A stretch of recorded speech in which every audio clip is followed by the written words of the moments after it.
That's the best I can do there. I think that's a good start.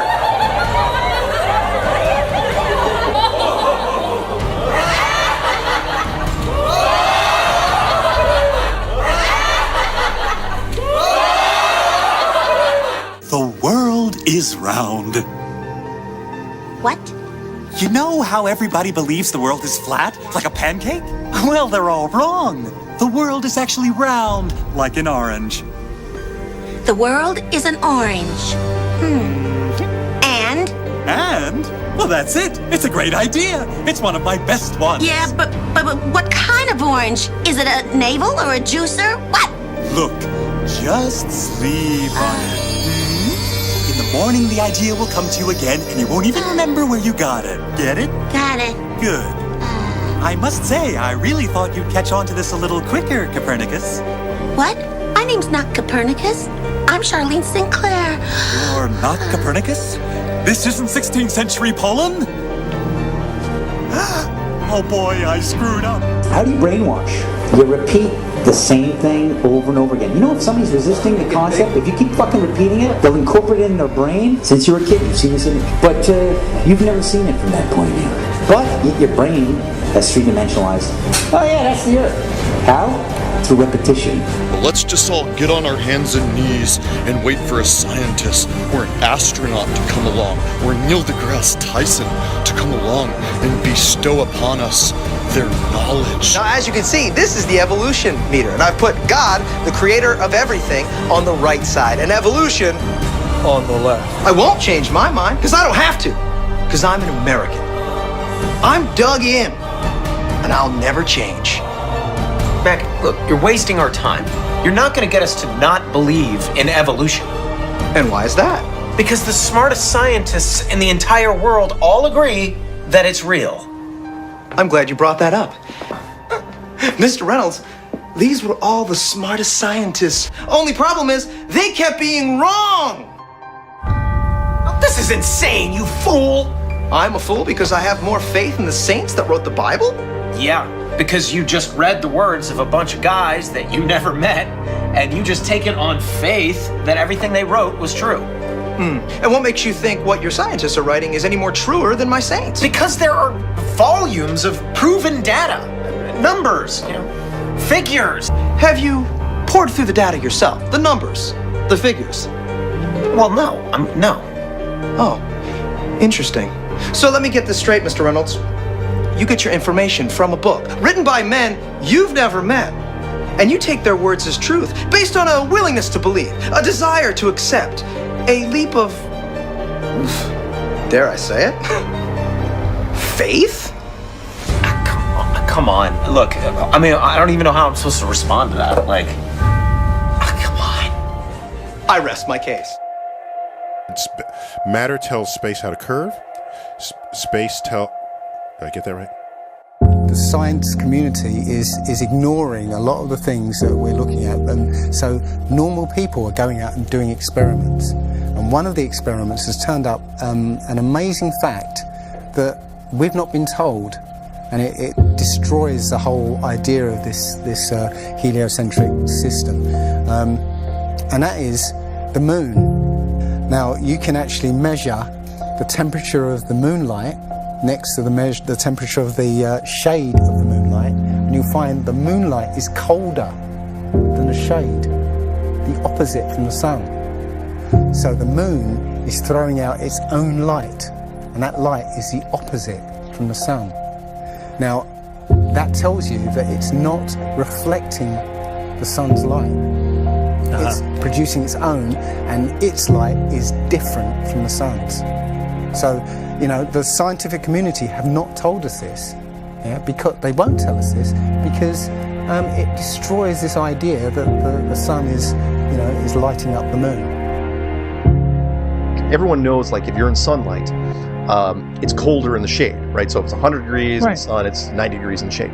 You go to the moonlight, especially in a full moon, especially if it's high in the sky, the moon is its own independent object. It is not reflecting the sun rays. The sun is its own object. Also, about the same size, which is, again, coincidentally, why the moon fits so perfectly in front of the sun during an eclipse. We always thought it was coincidence that even though it was 400 times farther away, that it was also exactly 400 times less diameter, which is why it fits. And the other weird thing about the moon, which everyone thinks, oh, it's just a coincidence, is that we never see the other side of it. It's constantly perfectly rotating, so we only see one side of the moon.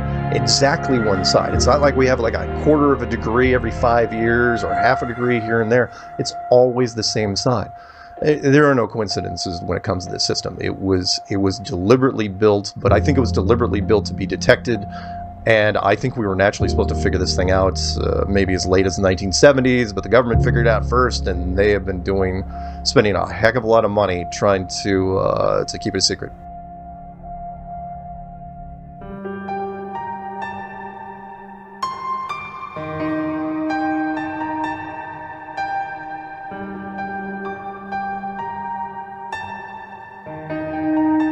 When I look at the people who signed the Antarctic Treaty, and all the nations that were down there doing whatever they were doing signed a treaty, and I believe it was 1958 or somewhere thereabouts, saying, nope, nobody can stake a claim to Antarctica, and if you're going to go down there, you can only go down there for scientific reasons under carefully restricted guidance, but it's not a free-for-all. Nobody can just, hey, I'm going to go check out Antarctica and do a high jump of my own. Nope, can't do it. It's the only treaty that's all these countries have signed and never broken and completely agreed on. It's the only one. What treaty is there that everybody's agreed on? We're being kept away from it for a reason. They have some scientific bases there, and literally it's controlled by the military because they don't want you finding out what's beyond. During 3 voyages lasting 3 years and 8 days, Captain Cook and crew sailed a total of 60,000 miles along the Antarctic coastline, never once finding an inlet or path through or beyond the massive glacial wall. So the other question is, well, how come ships don't go off the sea if it's flat? How come ships don't fall off the edge? Well, here's why you don't fall off the edge. There's a 200 to 300 foot high wall that is the border that Scripture says is keeping everything in. Nothing's going past that. Because they don't want you finding out what's beyond.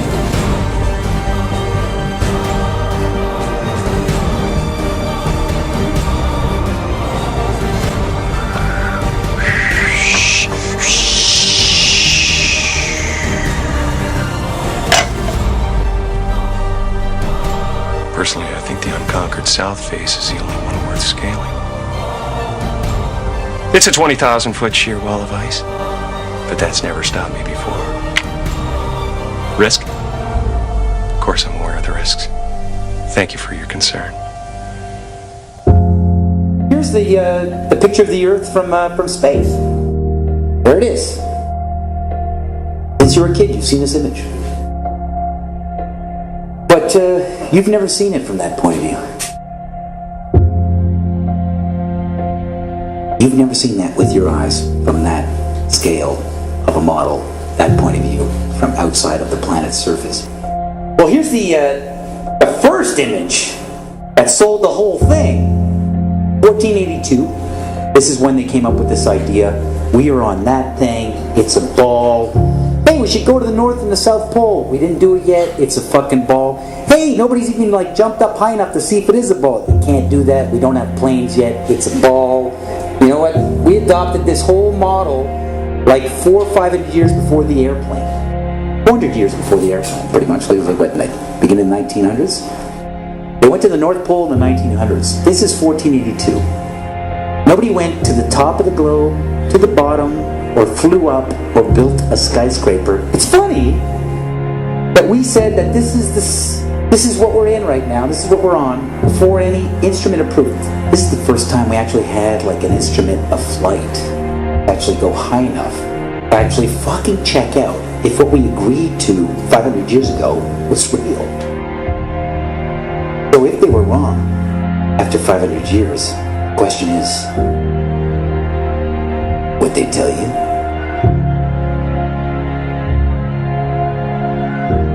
Newtonian physics, why objects move on a ball spinning 1,000 miles an hour while the telescope going 26,000 miles around the sun. Basically the model we accepted right now. The sailor thinks that he's traveling around the Earth this way, when in effect he's traveling around the Earth this way. They began flying it around the world, from Abu Dhabi last year, with stops in India and China, then across the vast Pacific. Does running round your neighborhood prove that the neighborhood is round? I was an airline pilot for Delta for 26 years. A pilot's primary flight instrument is his artificial horizon, which he has to be maintained level to keep from climbing and descending.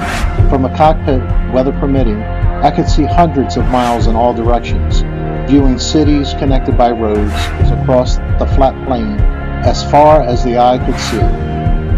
Nothing ever leaned. If a pilot is flying around the curve of the Earth, then he should be dipping the nose down, and every 5 minutes he should be dipping the nose down to stay around the curve. That's absolute proof that a plane flies over a flat surface rather than a curved one. But I went to the manufacturer of the artificial horizon, and they confirmed to me that it's completely mechanical, nothing electronic in it whatsoever. So it's literally just a gyroscope that can freely move.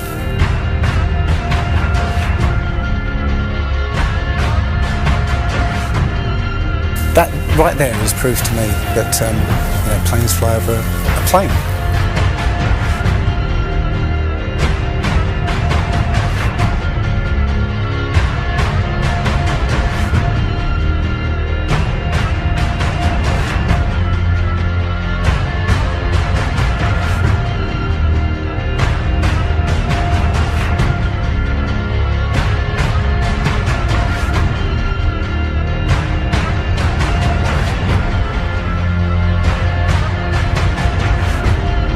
Flat Earthers, it's time. We are going to destroy the glowheads' arguments concerning flight routes. When you go onto the plane tracking software, you'll see hundreds and hundreds of flights over the northern hemisphere, and you can track those flights from beginning to end. When you look at any flight in the southern hemisphere, what you'll find is the flight takes off and disappears off the tracking. And that only leaves why. Why have they done this? What's the point of this grand deception? I think Eric Dubay explains it best. People are always asking, why do they do this? Other than the obvious profit margin motive, NASA being the biggest black budget black hole in existence, sucking in over $30 billion taxpayer money for the fake moon landings alone. Nowadays, hundreds of billions of dollars, and not just NASA, but RASA and all the other fake space organizations around the world, giving CGI images for hundreds of billions of dollars. You want to put something in context. If you want to do something with $3.5 trillion, you can do whatever you want. Whatever you judge to be important to the profile of the nation that you are trying to just build and to sustain. So by surreptitiously indoctrinating us into their scientific materialist sun worship, not only do we lose faith in anything beyond the material, we gain absolute faith in materiality, superficiality, status, selfishness, hedonism, and consumerism. If there's no God and everyone's just an accident, then all that really matters is me, me, me. So they've turned Madonna, the mother of God, into the material girl living in a material world. It's all about making us feel nothing, so that we can be used. If everybody realised how special we all are, how unique every single life is, then this whole world would change overnight. We wouldn't allow ourselves to be used by this cabal. I start from the supposition that the world is topsy-turvy, that things are all wrong, that the wrong people are in jail, and the wrong people are out of jail, that the wrong people are in power, that the wealth is distributed in this country and the world in such a way as not simply to require small reform, but to require a drastic reallocation of wealth. All we have to do is think about the state of the world today and realize that things are all upside down. Now, if you don't think, if you just listen to TV and read scholarly things, you actually begin to think that things are not so bad, or that just little things are wrong. But you have to get a little detached and then come back and look at the world, and you are horrified. Now, as soon as you say the topic is civil disobedience, you're saying our problem is civil disobedience. That is not our problem. Our problem is civil obedience.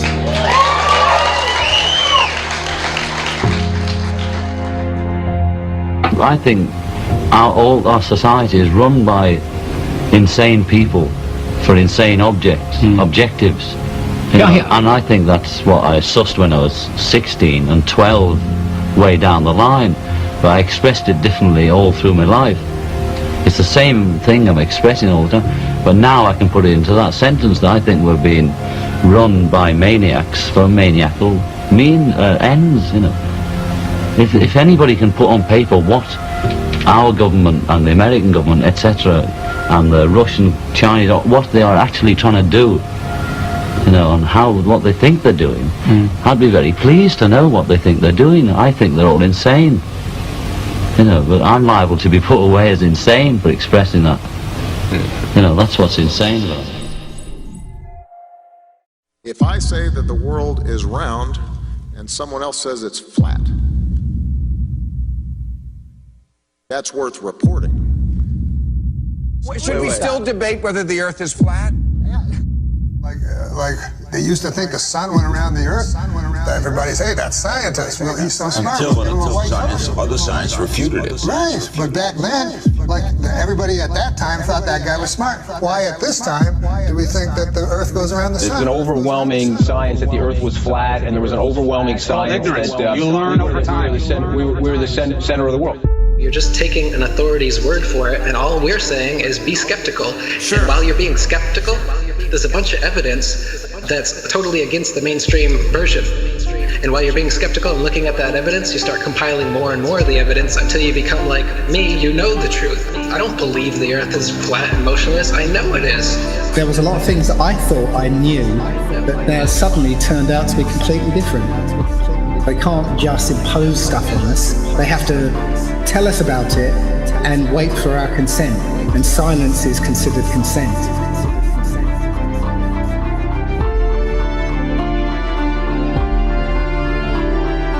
If the sun was 93 million miles away, you wouldn't see that. We see in perspective. That is, the horizon is at our eye level.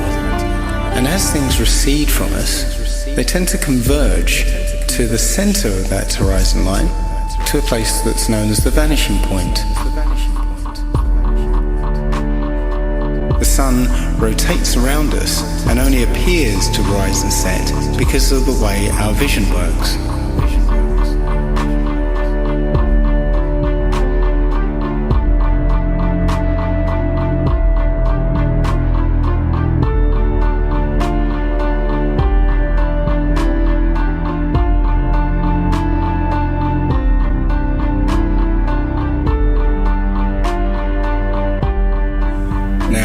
Try and watch the following video without the preconception that the sun rises and sets, but rather moves further away.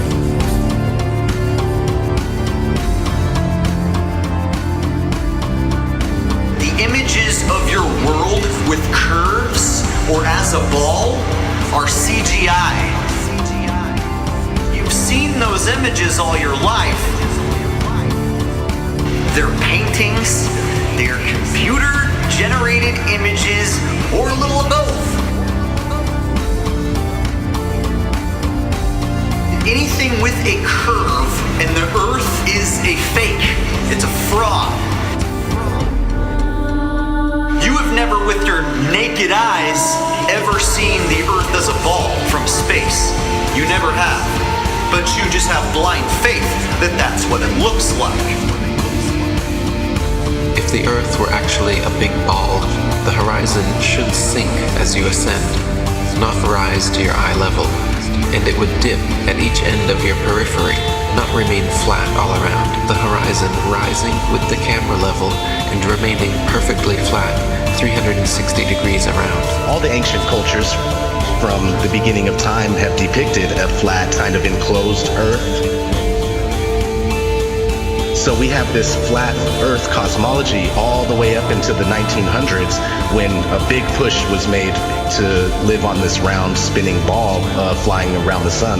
They are basically placing us on a speck of dust flying through infinite space where it was made from this accidental Big Bang. And we really don't mean very much, and everything is kind of an accident, and it kind of leads you into this mentality where things are meaningless. It doesn't matter what you do in life, but the more you research, the more you'll find that you can't prove the spinning ball Earth unless you're suffering from cognitive dissonance and you've been programmed your entire life. All scientific experiments show that we're being lied to about what mainstream science is saying about the Earth. If a pilot is flying around the curve of the Earth, then he should be dipping the nose down every 5 minutes. He should be dipping the nose down to stay around the curve. That's absolute proof that a plane flies over a flat surface rather than a curved one.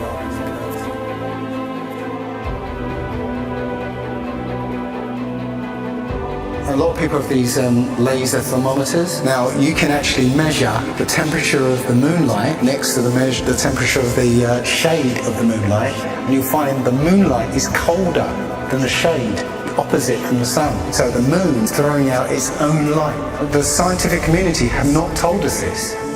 Mainstream science says that we can see the curve visible at 35,000 feet, but when we're watching an amateur balloon flight without a fisheye lens or a wide-angle lens on it, there is no curve to be seen. And basically, if we were living on a ball or a sphere of any sort, no matter how high you rise, you would have to look down to see the horizon. Yet when you take these cameras to 100,000 feet, the horizon is still at eye level. That's inconsistent with any kind of spherical shape whatsoever.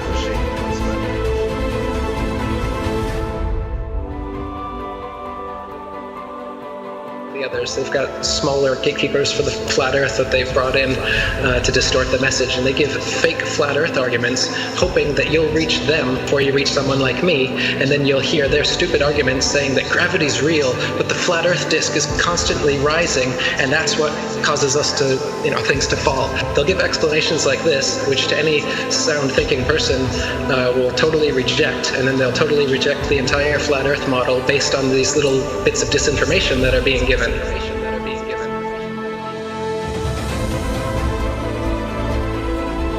200 proofs Earth is not a spinning ball, and that's just 200.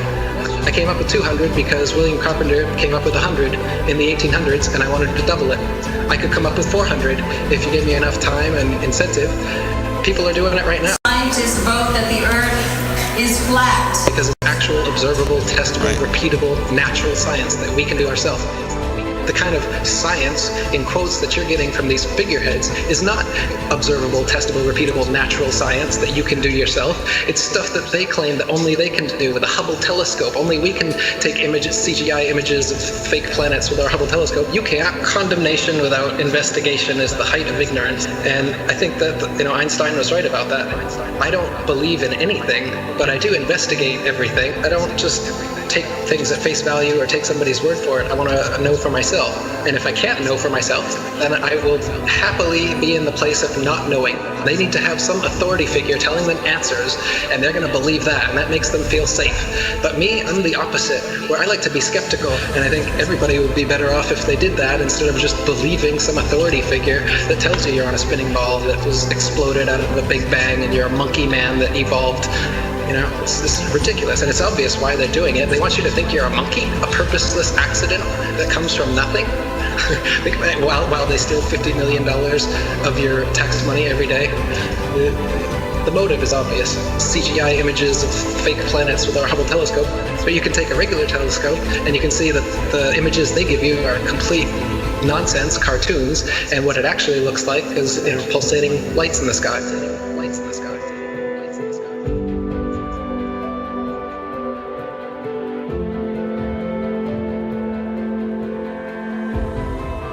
okay, oh, that star is 700,000 light years away from that constellation. I was all into that. I was totally into it. I was super into anything space. Are you kidding? The Science Channel?